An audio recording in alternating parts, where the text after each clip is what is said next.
As a fundraiser, I've seen firsthand how a powerful story can inspire generosity. But I've struggled telling stories in a dialogue versus just a monologue, right? Like I, the great storyteller, are going to share with you, the awesome donor, an inspiring story that is going to compel you to take action. And don't get me wrong, I love stories, I love storytelling.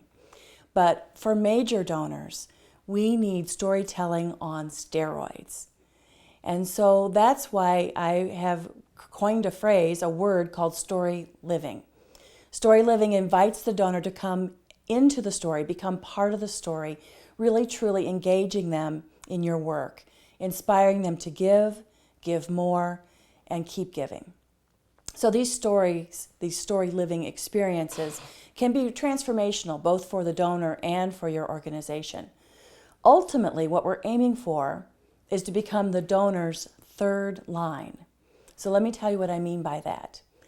And forgive the reference, but if you've ever read an obituary, there are basically 3 lines. The first line is career. What did they do for a living? The second line is family. Who did they precede in death? Who did they leave behind? And the third line is their passion, their purpose, hopefully your cause. The story living approach helps you create a donor journey that connects with both the donor's heart, their emotion, and their head, the rational thinking side of them. Think of it like reality cultivation. Similar to reality TV, but no one has to eat any bugs or wear a disguise. After all, we are emotional donors looking for rational reasons to really justify our emotional decisions to give. So mapping donor preferences, the rationale, to one of 7 donor personas while engaging them and their heart in the activities of your organization. If you really listen to and observe your donors with intention, you'll see their persona traits right there under your nose.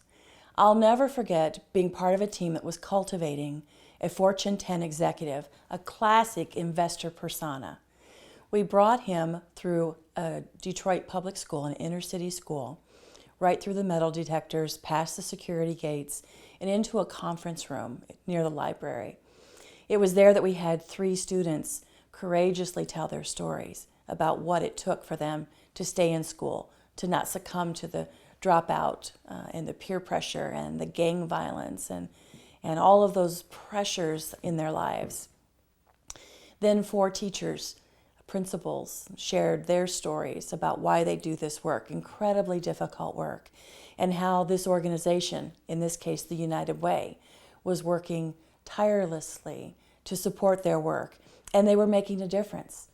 Thanks to that organization and the folks who support them, we were moving graduation rates from less than 50% to more than 80% in schools that had all the odds stacked against them. That cultivation journey, mapped to that investor persona, eventually resulted in a $27 million gift.